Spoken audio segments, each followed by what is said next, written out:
যাজ্ঞসেনীর খুলছে শাড়ি, টানছে ধরে দুঃশাসন।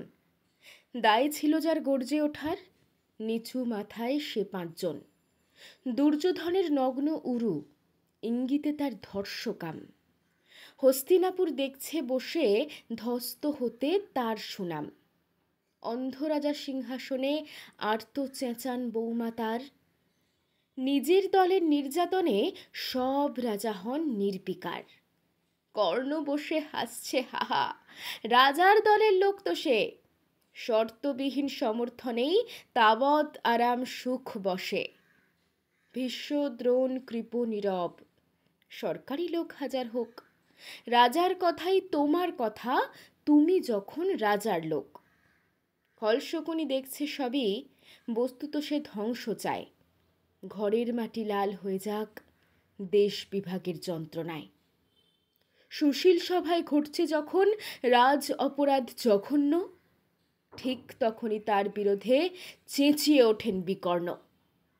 বিকর্ণ নন কেউকেটা লোক, 100 ভাইয়ের একজনা। তেমন করে এর আগে কেউ তার কথাটাই জানতো না। যতুগৃহে কারেননি রা, অন্তত তা নেই লেখা। ভীমকে যখন বিষ খাওয়ালো তখনও তার নেই দেখা। কিন্তু যখন প্রকাশ্যতেই কাটছে নারীর আব্রু কেউ, স্তব্ধ জিভের চুপ সাগরে বিকর্ণ হন একলা ঢেউ। চেঁচিয়ে ওঠেন রাজার কুমার যুবরাজের বিরুদ্ধেই। মহাবলী পাণ্ডবেরও তখন গলায় সে সুর নেই। রাজাও যখন নীরব থেকে সায় দিয়ে যান ধর্ষণে, ঠিক তখনই সমস্ত যুগ বিকর্ণদের সর্ষণে।